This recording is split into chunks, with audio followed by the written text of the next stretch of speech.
Jeffrey Dahmer, a name synonymous with the legend of the Milwaukee Cannibal. But before he became one of the alleged most notorious serial killers in history, Jeff put on a different uniform, a U.S. Army uniform. But how did he fit into the rigid, disciplined world of the military? And what role, if any, did his time in service play in the man he would later become?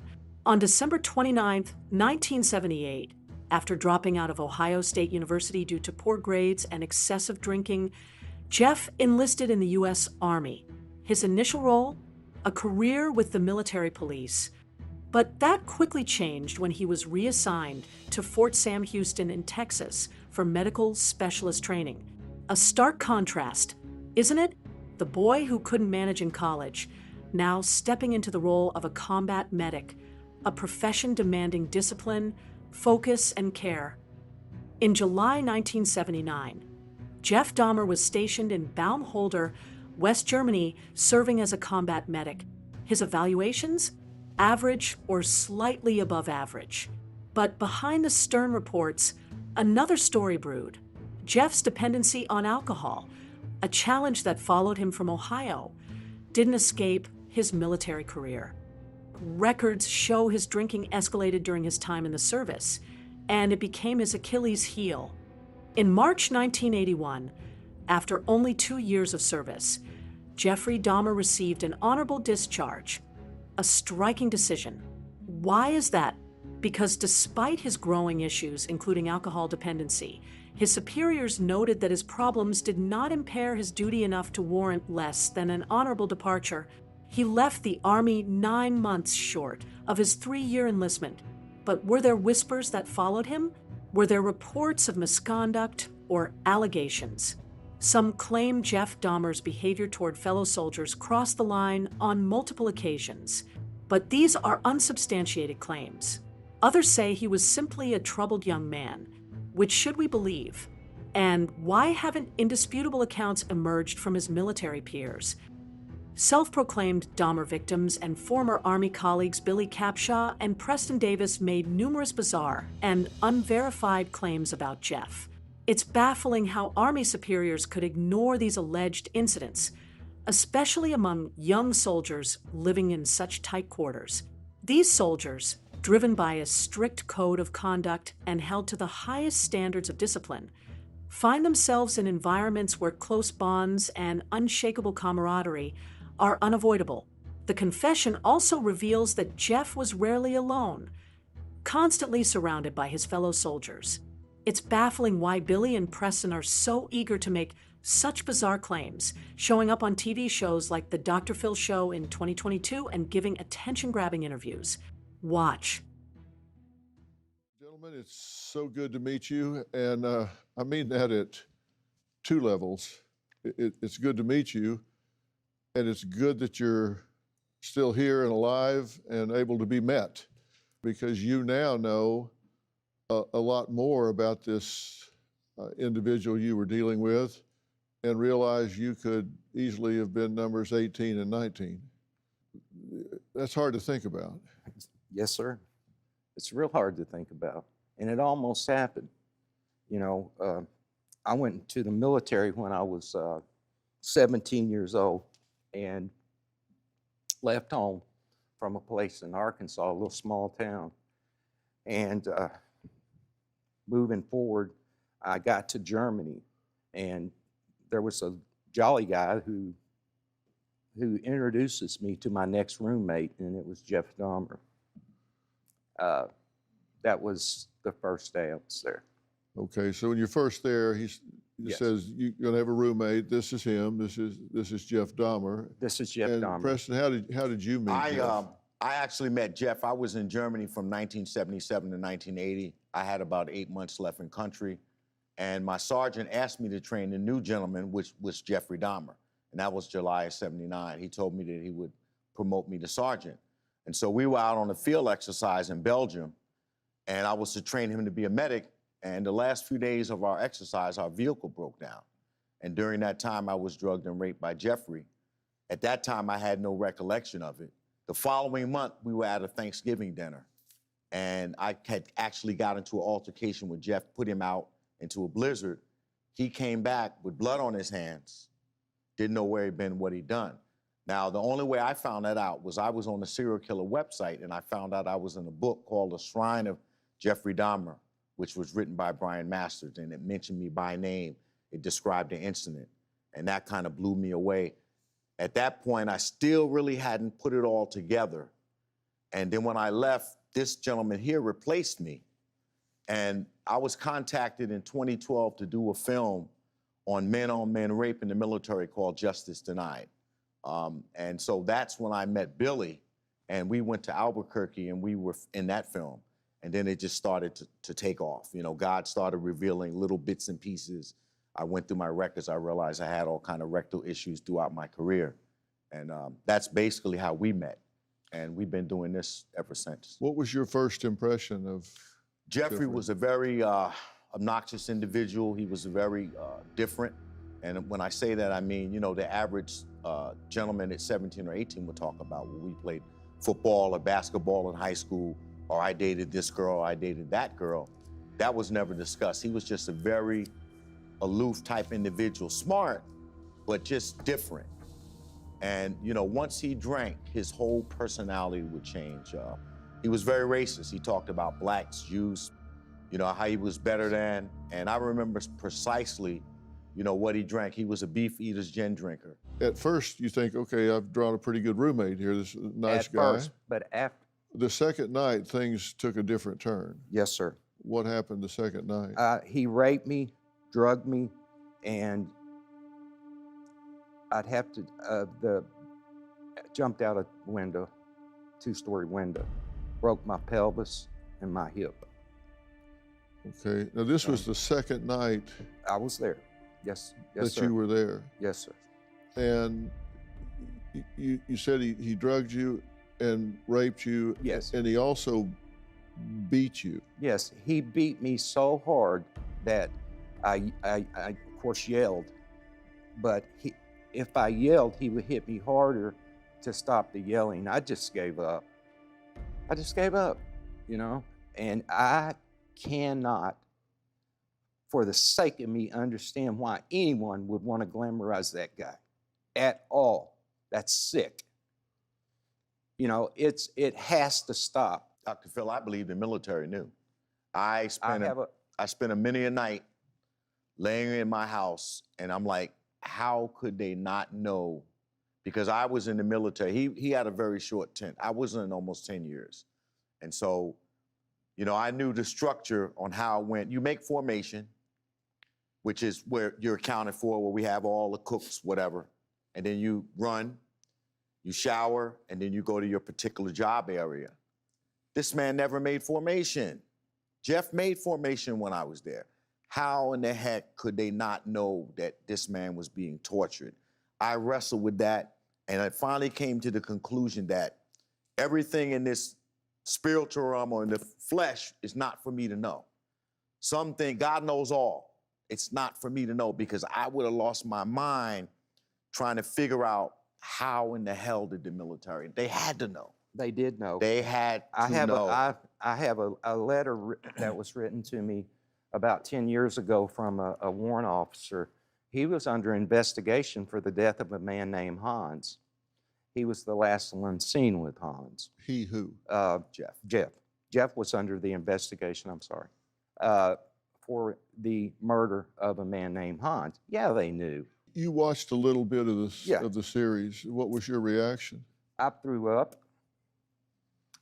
Made me sick to think that someone would take advantage of a community, a black community, African-American community, LGBTQ community.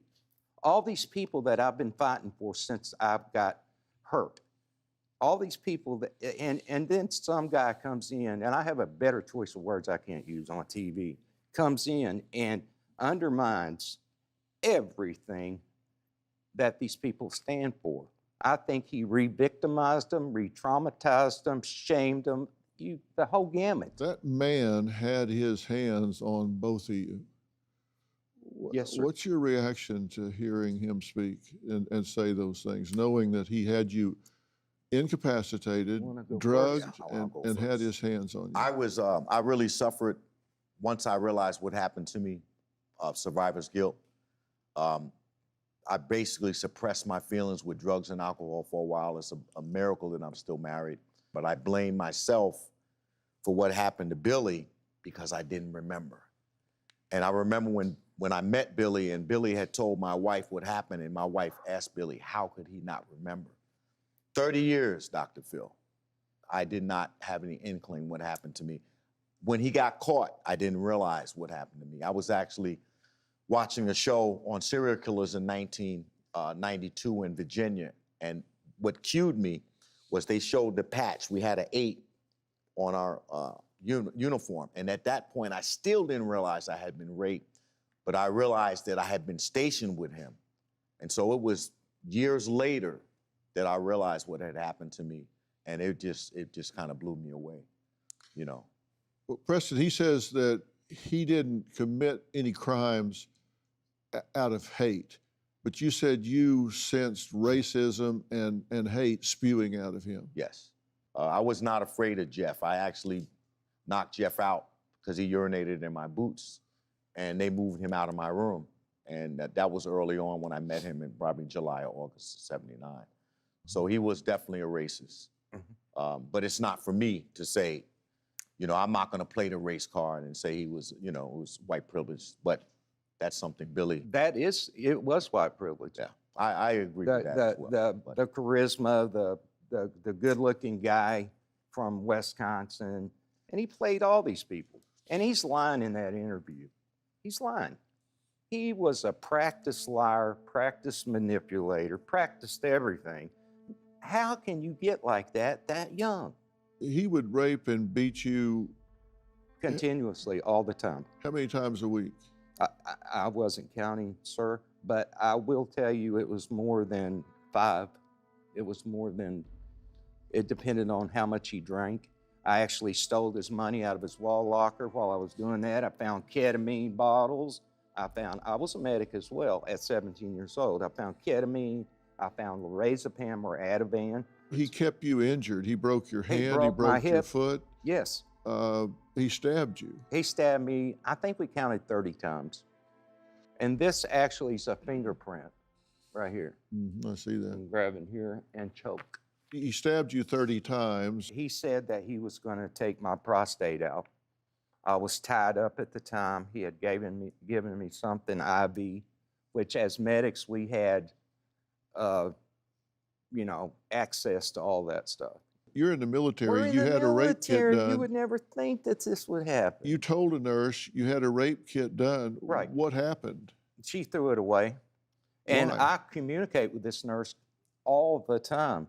She's in a VA healthcare. It's a senior or a VA. She's been in there old since soldiers home. 1984 or 5. Yeah. Institutionalized. Institutionalized. So somehow or another, she threw These it away. guys need to understand, Ryan Murphy and all these people who developed this stuff need to understand that's what happens. I'm lucky I didn't kill myself. I attempted suicide 3 times. I was going to kill him, okay? I wanted to kill him. All through the trial, they were trying to portray Jeffrey Dahmer as being insane and out of control, and you didn't buy that for a second. No. You thought this was purposeful, intentional, and he knew exactly what the hell he was doing. You heard the 2 gentlemen. Yes. He started out with them and brought it on to Milwaukee. Did you know that your brother had met him at the time, or was this something that you learned after the fact? I learned after the fact. After the fact. I'm still learning. I'm still learning right today. And what weighs on you the most heavily, Rita? Every time I think that I'm done with the story, new stories come out, just like today. I feel so bad for the 2 gentlemen. I really feel bad for you. I do. That's why I'm crying right now. I'm crying for them. When you think about this, do you think about Jeffrey Dahmer, or do you think about what your brother went through?